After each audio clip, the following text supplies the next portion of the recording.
Elias Thorne was a king ruling a world of medicine, a billionaire CEO who could create life-saving drugs with the stroke of a pen.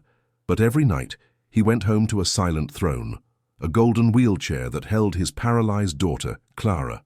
At a lavish charity gala designed to display his power, surrounded by the wealthiest people on the planet, his world was shattered by a whisper. A poor boy named Samuel, dressed in rags, stepped through the crowd and made an impossible promise directly to the broken king. "Sir, I can heal your daughter. Today." The entire room filled with the cruel laughter of the rich, a laughter that instantly turned into a supernatural silence. This is just the tip of the iceberg. To find out how this impossible story ends, subscribe to the channel and turn on notifications. You won't want to miss what happens next. The grand ballroom of the Thorne Plaza Hotel was a galaxy of manufactured stars. Crystal chandeliers, heavy as frozen waterfalls, bled light onto a sea of silk, diamonds, and calculated smiles. This was Elias Thorne's universe, a world he had built not with bricks and mortar, but with ambition and an utter refusal to fail.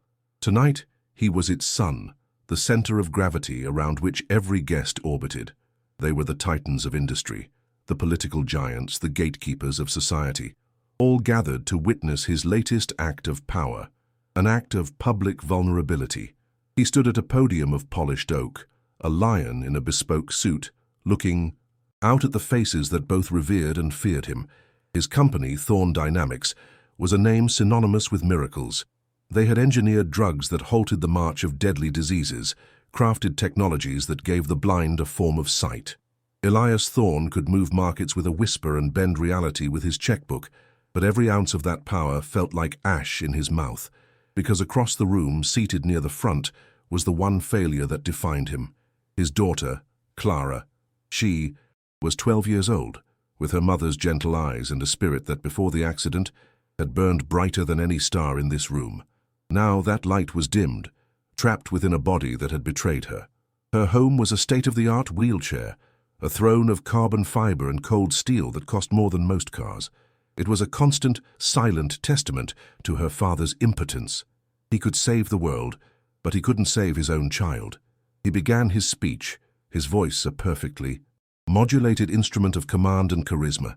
He spoke of the new foundation, of the billions he was pledging to spinal cord research. He used words like hope, breakthrough, and unrelenting pursuit. The crowd listened, captivated. They saw a grieving father channeling his pain into progress. They saw a philanthropist. They did not see the fraud that Elias saw in the mirror every morning. They didn't know this foundation was not an act of charity, but an act of supreme desperation, final furious scream against a silent God. As he spoke, his eyes found Clara's. She offered him a small, tired smile. He felt a familiar dagger twist in his gut. The accident was a black hole in his memory, a vortex of screeching tires and shattering glass that his mind refused to fully process. The doctors had given their verdict. Permanent.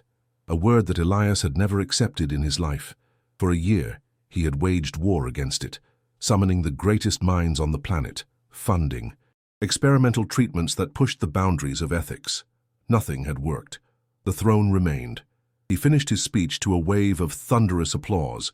The performance was over. He stepped down from the podium, his public mask sliding perfectly back into place. He shook hands, accepted condolences that felt like insults, and moved through the glittering crowd toward his daughter. He was about to kneel beside her, to adjust the cashmere blanket on her lap, when a sudden stillness fell over a small part of the room. A pathway opened in the sea of tuxedos and gowns, and through it walked a boy. He couldn't have been more than 10 years old. His clothes were thin and worn, a size too big for his slender frame. His feet were in shoes that were falling apart. He didn't belong here.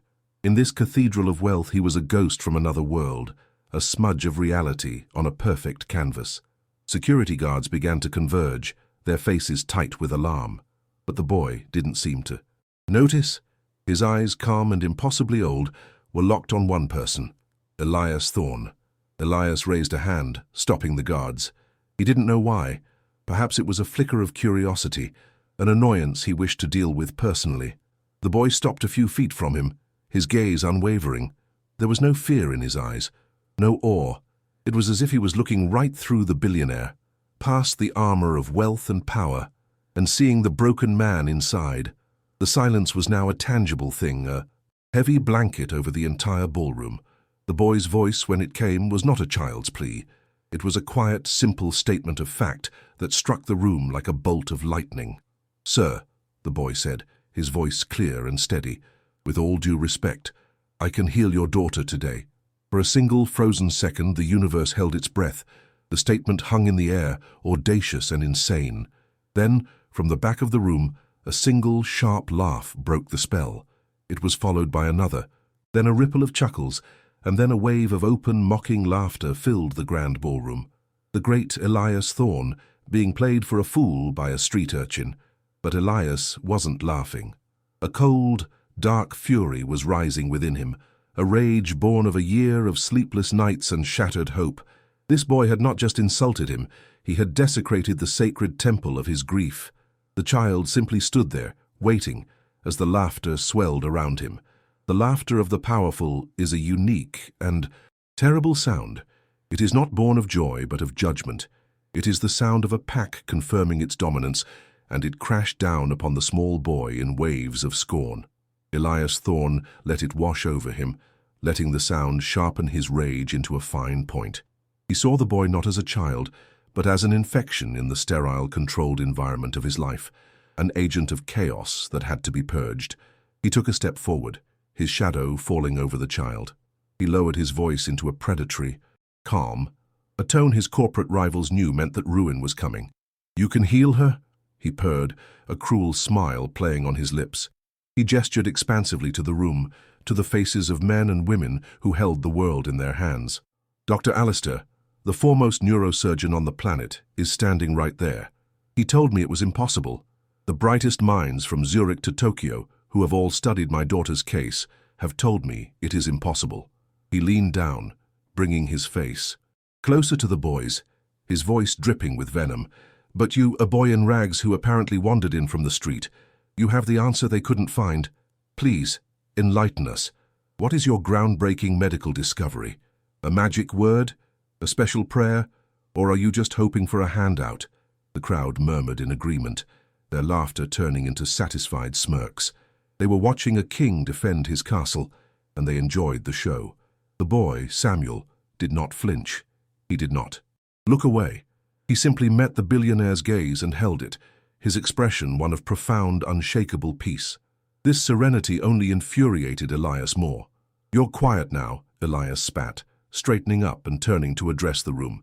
"He comes in here, interrupts our evening, and mocks our grief with cheap tricks and promises of false hope. He preys on the desperate." He turned back to Samuel, his eyes blazing with a righteous fire. His pain had found a target, and he would not relent. "You want to prove me wrong? You want to show all these people you're not a pathetic little fraud?" He pointed a trembling finger at his daughter. "Then do it." The challenge echoed in the sudden hush. The laughter had stopped, replaced by a tense, voyeuristic anticipation. Elias had set the stage for the boy's ultimate humiliation. "Heal her," Elias commanded, his voice booming through the ballroom. "Perform your miracle. Right here, right now, or I will have you thrown out of here myself." Samuel finally broke eye contact with Elias. He turned his head slowly and looked at Clara. He didn't walk toward her. He didn't chant or make a grand gesture. He simply looked at her, and in his eyes there was no pity, only a deep and powerful compassion, an acknowledgement of her own strength. He gave a single, almost imperceptible nod, and then it happened. It started as a tremor in Clara's legs. Her eyes, which had been downcast in shame, shot open, wide with disbelief. A gasp escaped her lips. Her hands, which were resting limply on the armrests, clenched into fists. Her nurse, standing beside her, took a step forward, her face a mask of confusion. "Miss Clara?" A current of energy, fierce and undeniable, was surging through her. It was a feeling she hadn't known in a year, the ghost of a command being sent from her brain to muscles that had long forgotten how to listen. With a raw cry that was part effort and part shock, Clara pushed. She pushed against the footrests, her knuckles white as she gripped the chair. The machinery of the advanced wheelchair whirred as her body fought against its comfortable prison. The room was utterly silent. The sound of Clara's ragged breathing was the only thing that could be heard over the frantic beating of 100 hearts. Her legs, thin and atrophied, trembled violently, but they were straightening. She was rising. Inch by agonizing inch, she pushed herself up, her back arching, her entire being focused on this single, impossible act. And then she was standing, unsteady, trembling, leaning forward slightly, her arms shaking from the strain, but she was standing on her own 2 feet. 1 second, 2 seconds, 3 seconds. For 3 full seconds, Clara Thorne defied every medical law, every expert opinion, every known fact about her condition. In that moment, she was not paralyzed. She was a miracle. The collective gasp of the crowd was a physical force. Jaws dropped. A champagne flute slipped from a hand and shattered. On the marble floor, the sound unnervingly loud in the supernatural stillness. The smirks had vanished, replaced by masks of pure, unadulterated shock. Elias Thorne stood frozen, his face pale, his mind refusing to process what his eyes were seeing. The fury, the arrogance, the certainty, it all evaporated, leaving behind a cold, terrifying vacuum. Just as quickly as it came, the strength left her. Clara's eyes rolled back for a second, and she collapsed back into the chair, her body limp, her chest heaving as she sobbed in confusion and exhaustion. Her nurse rushed to her side, checking her vitals, babbling incoherently. The spell was broken. The room exploded in a cacophony of frantic whispers. "Did you see that? How is that possible? What just happened?" But Elias heard none of it. He took a staggering step forward, then another, his eyes locked on his daughter. The impossible had happened. The whisper of a miracle was real. His heart hammered against his ribs, a wild drum of hope and fear. He tore his gaze away from Clara and spun around, his mind screaming one single desperate thought. He had to find the boy. He scanned the spot where Samuel had been standing. It was empty. He looked through the stunned crowd, searching for the worn clothes and the calm, ancient eyes, but he was gone. Samuel had vanished as if he were never there at all. The ballroom, once a stage for Elias Thorne's power, had devolved into a theater of chaos. Whispers turned to frantic chatter as guests huddled together, trying to piece together the reality of what they had just witnessed. At the center of the storm was Clara's wheelchair, now surrounded by a frantic swarm of the world's most expensive medical talent. Dr. Alistair, the neurosurgeon whose word was gospel, was on his knees beside her, his multi-million-dollar tuxedo wrinkled, his face pale with a scientist's bewilderment. "A hysterical strength episode," he muttered, more to himself than to anyone else. "A psychosomatic response to extreme stimulus." It was a desperate attempt to cage a miracle with the flimsy bars of medical terminology. Other doctors chimed in, offering theories of dormant neural pathways and phantom muscle contractions. They spoke with authority, but their eyes betrayed them. Their tidy, logical world had been torn open, and they were scrambling to stitch it back together. Elias heard none of it. He was a man possessed, his mind racing. The king had been dethroned, replaced by a desperate hunter. He grabbed the head of his security, a formidable man named Marcus, by the lapels. "Find him," Elias snarled, his voice a low growl. "Seal every exit to this hotel. I want every floor, every room, every closet searched. Check every frame of security footage. I want that boy found." Marcus, accustomed to his boss's iron control, was taken aback by the raw panic in his eyes. He immediately began barking orders into his radio, and the well-oiled machine of Thorne's security apparatus roared to life. Men in dark suits moved with quiet efficiency, locking down the building like a fortress. But it was too late. An hour later, the report came back. Nothing. The boy was not in the building. The security footage was a maddening puzzle. They saw him walk in through a service corridor, moving with an eerie calm as if invisible. They saw him enter the ballroom, and then, in the chaotic moments after Clara collapsed, he was simply gone. He did not appear on any camera. Leaving the room or the hotel, it was as if he had dissolved into thin air. Back in the presidential suite, the doctors delivered their final, crushing verdict. Clara was unchanged. Her legs were once again unresponsive.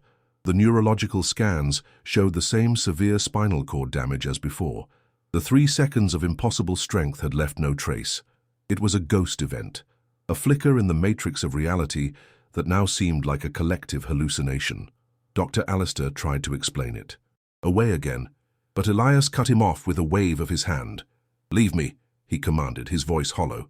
The experts filed out, leaving Elias alone with his daughter and her nurse. He knelt by her chair, the same way he had intended to before the interruption. He took her small limp hand in his. "Did you feel it, Clara?" he whispered, his voice breaking. "Was it real?" She looked at him, her eyes filled with a terrifying mix of wonder and grief. "It was, Daddy," she whispered back. "I stood up. That was all he needed. It was real. And the boy was the key." The days that followed were a blur of calculated desperation. The desert of doubt was not a place of inaction, but of obsessive, frantic motion. Elias Thorne turned the full, terrifying power of his corporation toward a single goal: finding a 10-year-old boy.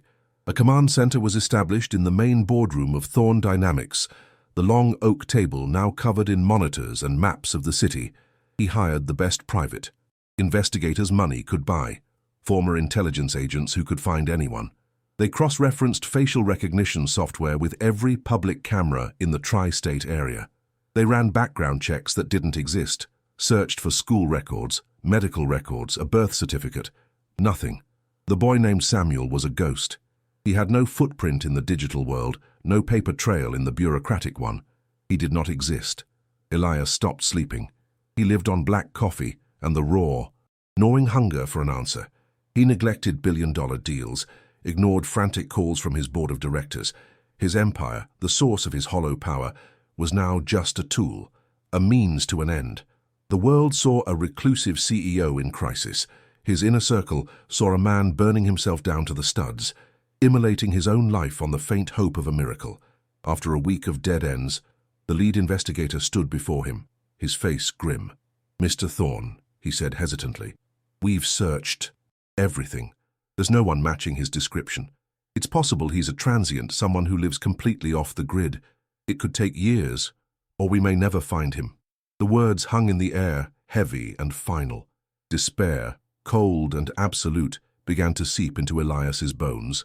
He stared blankly at a massive screen, showing a grid of 100 different camera feeds from across the city. It was hopeless. The whisper of the miracle had faded, leaving only the crushing silence of reality.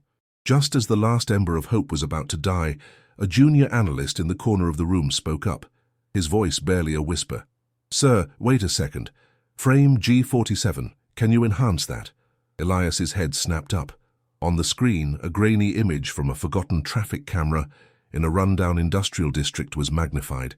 It showed a fleeting glimpse of a small figure in oversized clothes turning a corner. It was almost nothing, but as they zoomed in, they saw it. In the boy's hand was a small, brown paper bag from a very specific, little-known bakery, one that served an impoverished neighborhood on the forgotten side of the river. It was the first thread. In the vast desert of his doubt, Elias Thorne had just found a path. The thread of hope led Elias Thorne to a part of the city he didn't know existed. The gleaming skyscrapers of his world gave way to a skyline of rust and decay. Here, buildings slumped like tired old men, their brick faces scarred with graffiti, their windows like vacant eyes. The air itself felt different, heavy with the smells of poverty and forgotten dreams.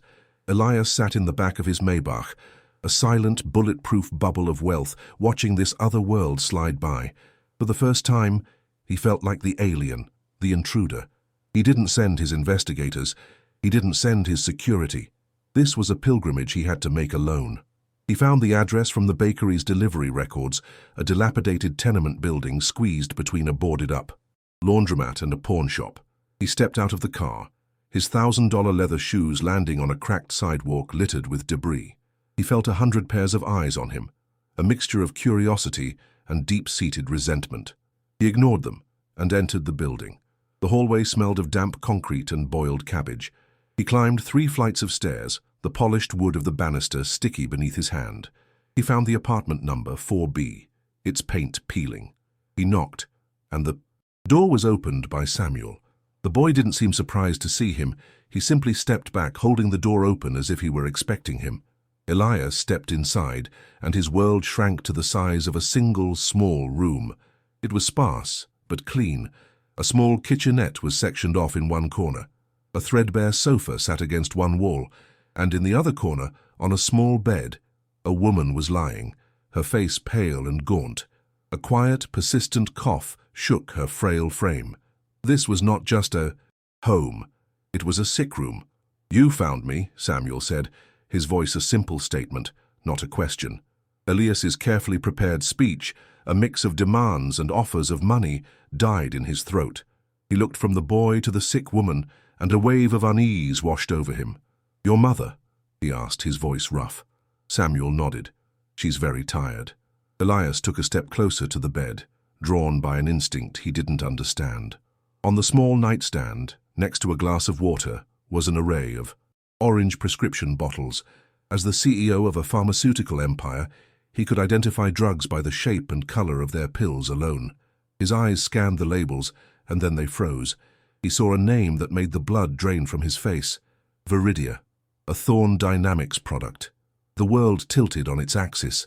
Viridia was his blockbuster drug, a revolutionary anti-inflammatory that generated billions in revenue. And then, the memory, slick and dark, rose up from the depths of his mind where he had buried it. He remembered the lead scientist, a good man named Dr. Harris, standing in his office, his face etched with worry. "The long-term trials are showing a pattern, Elias," Harris had warned. "Degenerative organ damage in a statistically significant percentage of patients. We have to pull it. We have to run more tests." Elias remembered his own response, cold and sharp. "The market can't wait for more tests. The stock is soaring.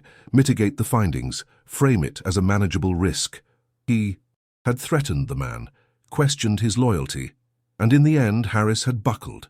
The report was sanitized. The risk was buried in fine print. The profits rolled in. A cold sweat broke out on his forehead as another memory, the black hole, began to open. The accident. He was in his car, Clara laughing in the back seat. His phone had buzzed. It was Harris again, his voice trembling with a final desperate plea of conscience. "Elias, we can't do this. People will get sick. People will die." Elias remembered the rage that had consumed him. He was screaming into the phone, his attention torn from the road. He was spitting threats, talking about non-disclosure agreements and ruined careers, his voice a venomous torrent of greed and power. He was so consumed by the act of burying his sin that he didn't see the truck that ran the red light. He remembered the screech of tires, the explosion of glass, and Clara's single, piercing scream. It all connected. The cover-up, the phone call, the crash. They were not separate events. They were one. The sin he was committing on that phone call was the very thing that had cost his daughter her legs. His desperate attempt to protect his company's profits had created the distraction that led to her paralysis.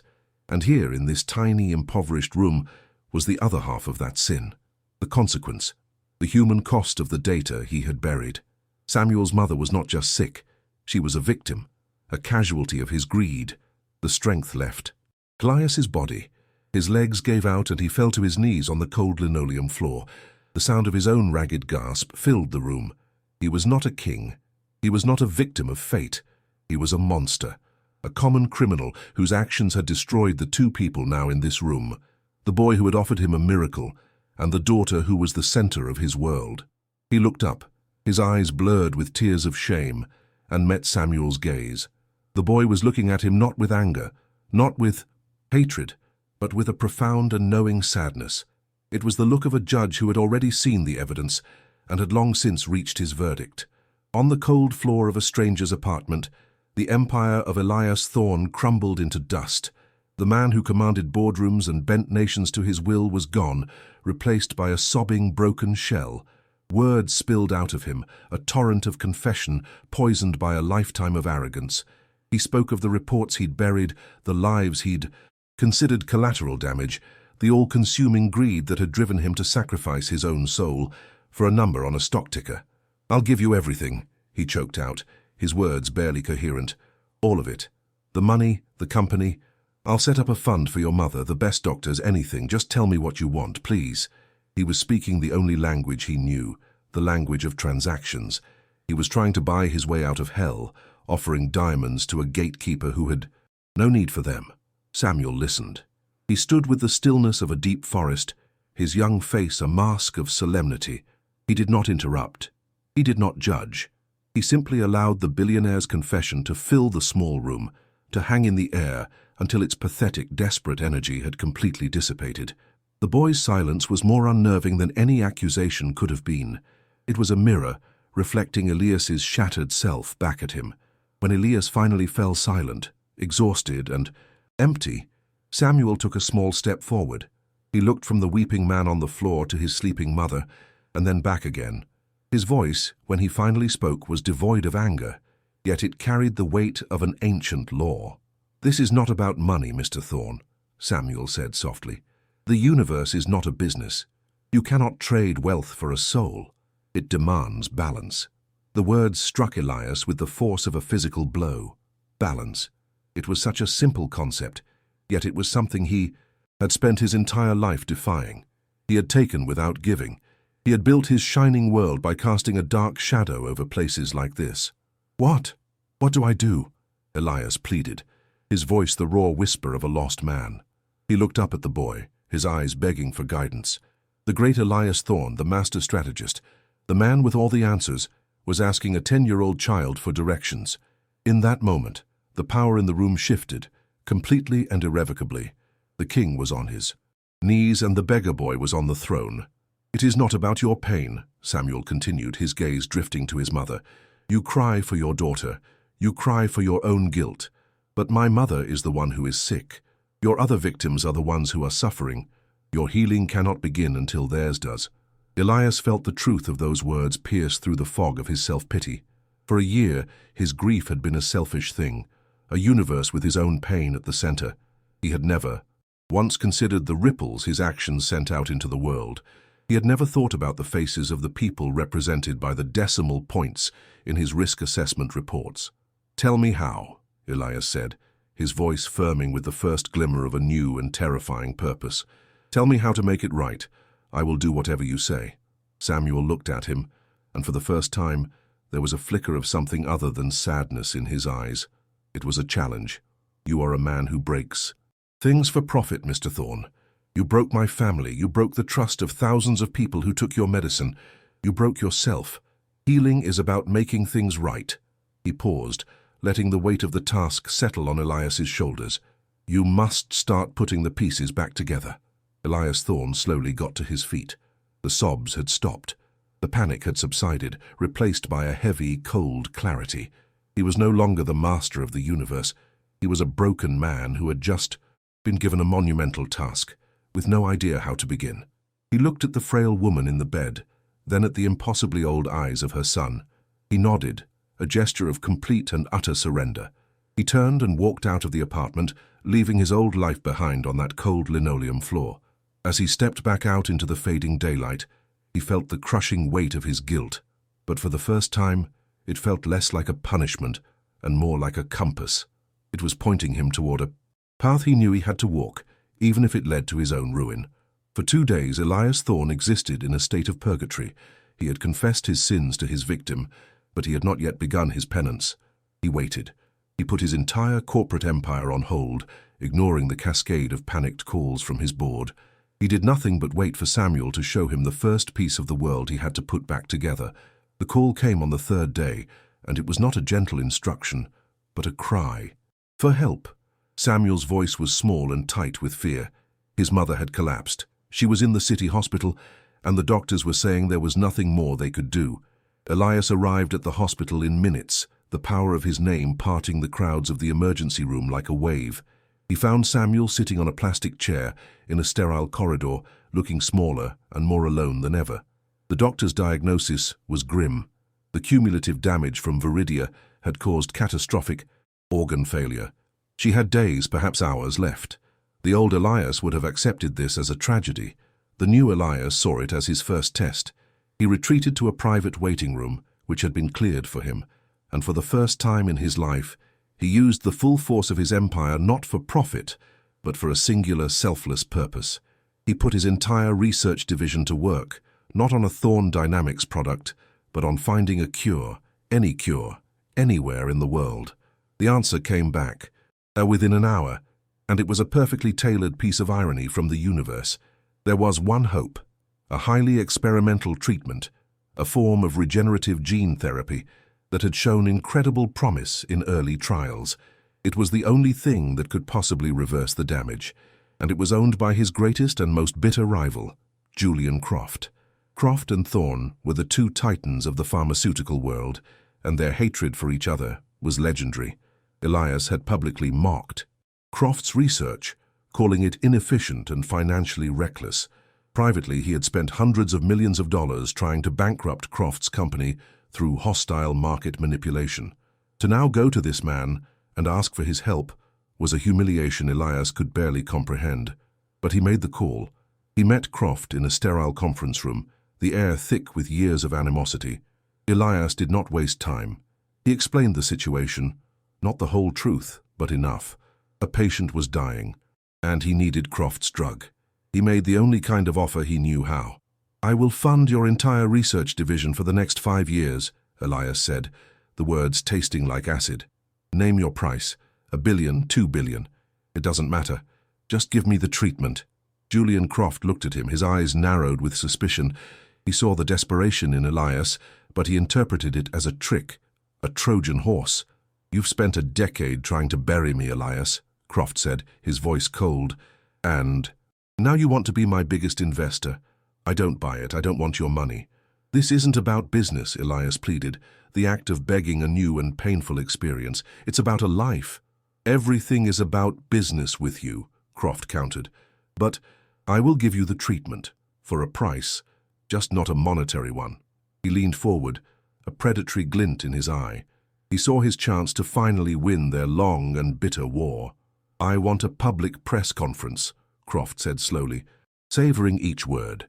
"I want you, Elias Thorne, to stand in front of the world and admit that your flagship drug, Viridia, is a failure. And I want you to announce that the future of medicine is my gene therapy. You will publicly endorse my company, my research, and my name as the leader in this industry. You will humiliate yourself and your own legacy, and in return, I will save your patient." Elias felt the air leave his lungs. It was a checkmate. To do this would be to commit corporate suicide. Thorne Dynamics stock would plummet into oblivion. He would be ruined, disgraced, a laughingstock. The empire he had spent a lifetime building would be handed over to his most hated enemy on a silver platter. Every instinct in his body, the pride and arrogance that were coded into his DNA, screamed at him to refuse, to fight. But then he saw Samuel's face in his mind. He saw his daughter, Clara, trapped in her chair. He saw the long line of faceless victims his greed had created. What was his legacy compared to a life? What was his pride worth in the grand balance of the universe? It was worth nothing. It was a cancer that had poisoned everything he touched, and the only way to cure it was to cut it out, right here and now, no matter how much it bled. He looked across the table at his rival, the last remnants of his old self fighting a losing battle.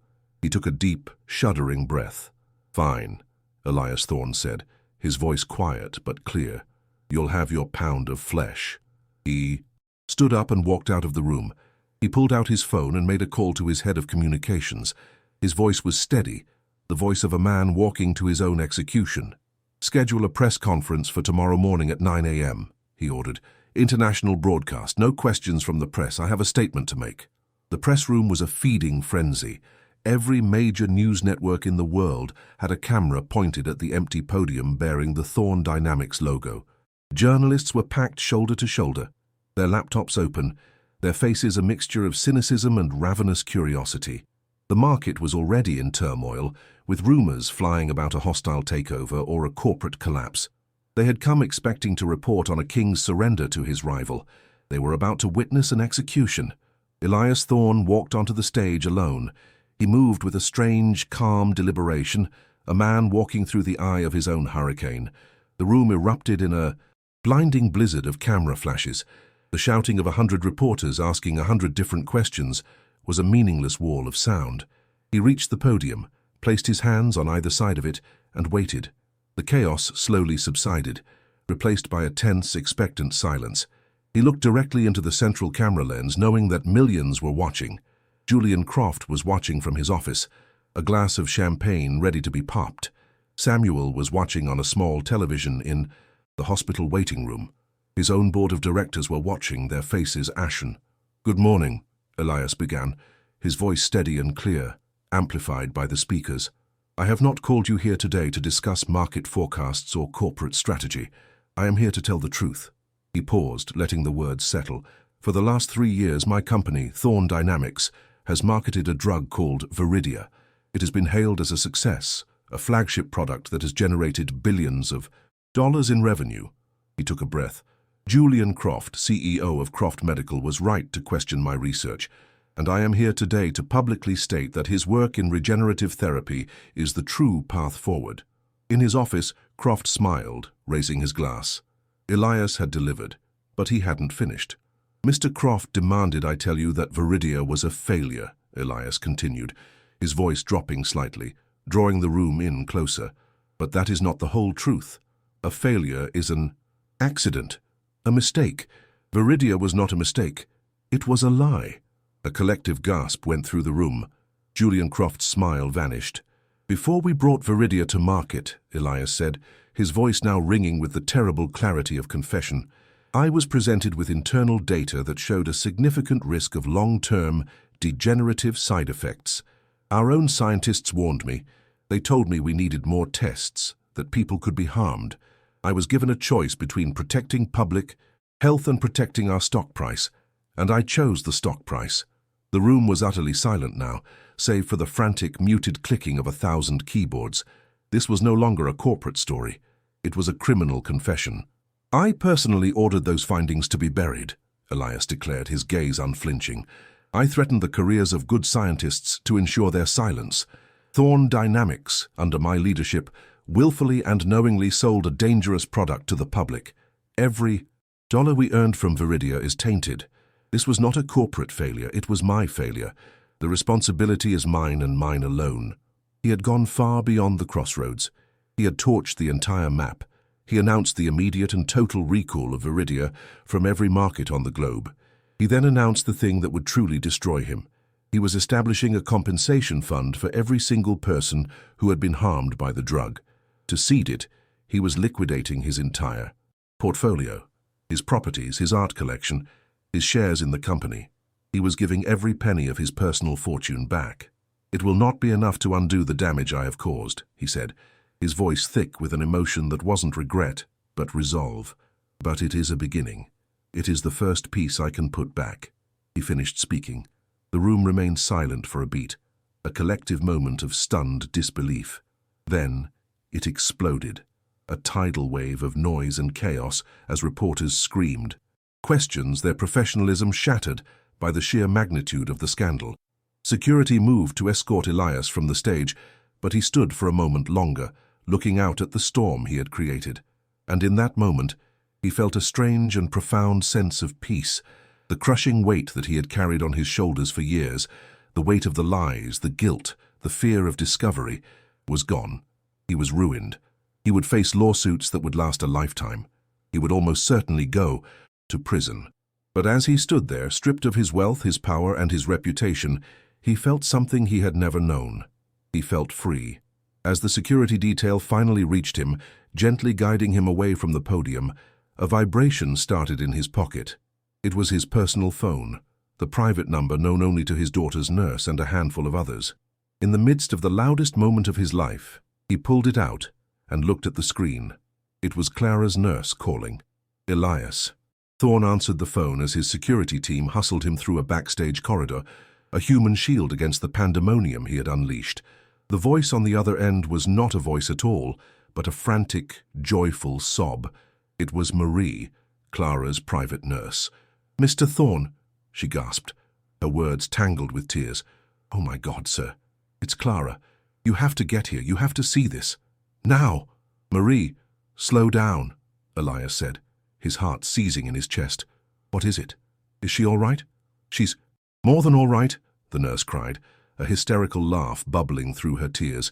"She's just come. Please, hurry." The line went dead. Elias stopped so abruptly that his security detail nearly collided with him. The world around him, with its shouting reporters and flashing lights, faded into a dull, distant roar. There was only the nurse's impossible, hopeful voice echoing in his ear. Hope. It was a terrifying feeling, something he thought he no longer had the right to experience. "The hospital," he commanded, his voice hoarse. "Get me to the hospital, now!" The ride was a blur of sirens and swerving traffic. Elias stared unseeingly out the armored window, his mind a whirlwind of prayer and disbelief.